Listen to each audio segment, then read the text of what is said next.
పెట్టినప్పుడు అప్పటి సీఎంని నన్ను చూస్తారు, రిపీట్ అవుతుందని చెప్పారు. చెప్పింది చెప్పినట్టుగానే స్పీడ్గా కనిపిస్తున్నాయి ఆ స్ట్రాంగ్ డెసిషన్స్ కానీ స్పాట్ డెసిషన్స్ కానీ. అలాగే 95 to 2000 ఉన్నటువంటి చంద్రబాబు గారిని మళ్ళీ ఇటు డిప్యూటీ సీఎం పవన్ కళ్యాణ్ గారు తలపిస్తున్నారు ఆ పోర్ట్లో నిన్న. ఎట్లా చూస్తారు ఈ డెసిషన్స్ కానీ, ఆ సీరియస్నెస్ కానీ, ఆ స్పాట్లో తీసుకునే నిర్ణయాలు కానీ?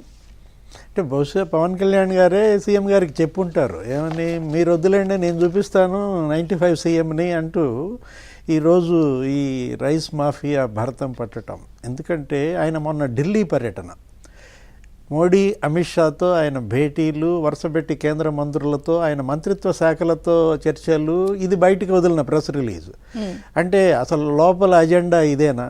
ఏది పూర్తి లైసెన్స్ ఇచ్చేసిందా సెంట్రల్ గవర్నమెంట్ ఇటు సీఎంకి డిప్యూటీ సీఎంకి, మాఫియా భరతం పట్టండి మేము చూసుకుంటామని లైసెన్స్ పొంది వచ్చిన తర్వాత ఈ స్టెప్ తీసుకున్నారా పవన్ కళ్యాణ్?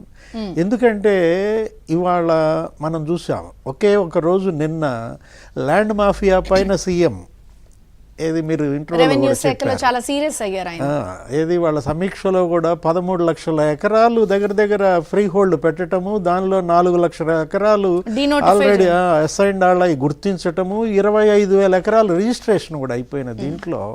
అటు అక్కడ ఆయన ల్యాండ్ మాఫియా పైన ఆయన, ఇక్కడ ఈ రైస్ మాఫియా. ఎందుకంటే ఇది డేంజర్.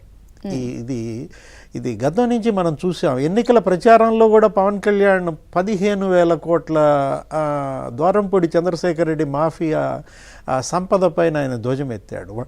వాళ్ళ మధ్య ఒక యుద్ధం నడిచింది అప్పట్లో. ఏంటి, ఆ కాకినాడ బేస్గా 1-to-1 వెళ్ళారు. ద్వారంపూడి చంద్రశేఖర్ రెడ్డి మనం ఏంటి అక్కడ ఎమ్మెల్యేగా, వాళ్ళ నాన్న సివిల్ సప్లైస్ కార్పొరేషన్ చైర్మన్గా, వాళ్ళ బ్రదర్ ఏమో ఈ రైస్ మిల్లర్స్ అసోసియేషన్కి ప్రెసిడెంట్గా. చూసారా అసలు త్రిపాత్ర అభినయం?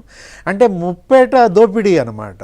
ముగ్గురు మూడింటిని చేతబట్టి వాళ్ళు ఏ విధంగా ఆ కాకినాడ పోర్టు, అదే నిన్న డిప్యూటీ సీఎం ఫైర్ అయింది కూడా. ఏంటి అసలు ఇది కాకినాడ పోర్టా, స్మగ్లర్స్ హబ్గా మార్చారు, భద్రతకే ఇబ్బంది అన్నారు ఆయన. అసలు మారిటైమ్ పోలీసింగ్ ఏం చేస్తోంది, సీ కోస్ట్ లైన్ భద్రత పైన ఆందోళన ప్రకటించారు. మీరు అది ఏది మన వివేక్ కూడా అన్నాడు, అసలు ఆ కసాబ్ లాంటి వాళ్ళు వస్తే ఏంటి పరిస్థితి, వీళ్ళు వెళ్ళినటువంటి ఆ నౌకల్లో మళ్ళీ తిరిగి దేశ భద్రతే ఆందోళన. అంటే 1100 లారీలో ఏమో అక్కడ డంప్ అవుతూ ఉంటాయంట, కానీ ఆ భద్రతా సిబ్బంది 11 మంది అంటారు.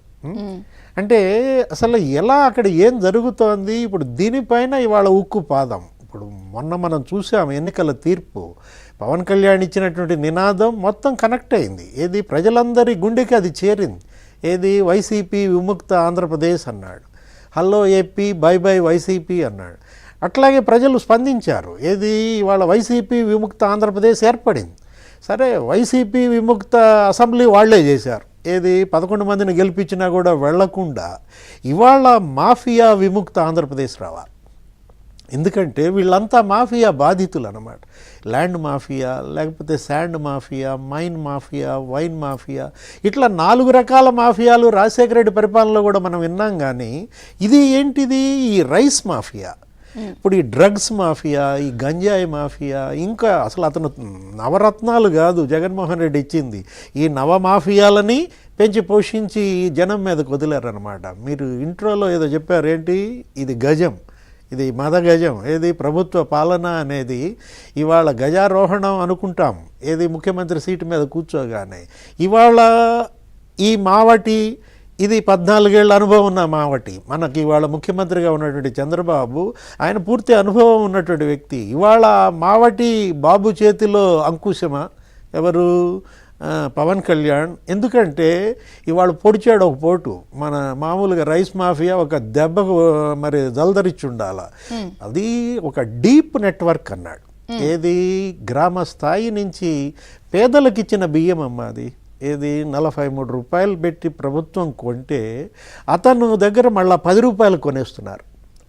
ఏది ఆ 10 రూపాయలు కొనదానికి ఆ మండల, ఆ నియోజకవర్గ చోట డాన్ ఉంటాడు, వాడు 18కి కొంటాడు డీలర్ దగ్గర నుంచి, వాడు మళ్ళా వ్యాపారికి అమ్ముకుంటాడు. ఏది ఆ ఎగుమతి వాడికి, వాడికి ఒక 23 రూపాయలకి ఏదో అమ్ముతున్నాడు. మొత్తం అంటే ఏంటి, 43 రూపాయల్లో పేదోడికి చేరుతోంది 10 రూపాయలే.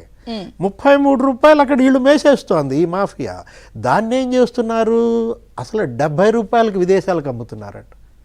అంటే అసలు ఎంత సంపద ఏంటి, ఈ 15,000 కోట్లు ద్వారంపూడి చంద్రశేఖర్ రెడ్డి సంపాదించాడు అని మరి పవన్ కళ్యాణ్ చేసిన ఆరోపణలు మనం చూస్తుంటే అసలు ఈ రైస్ మాఫియా ఇవాళ మొత్తం విస్తృతమై ఉన్నటువంటి నేపథ్యంలో వాళ్ళు ఒక్కొక్క నియోజకవర్గంలో నీకు 2 కోట్లు అంట. ఏది అసలు ఈ బిజినెస్, ఈ మామూళ్ళు, ఆ రెవెన్యూ అధికారులు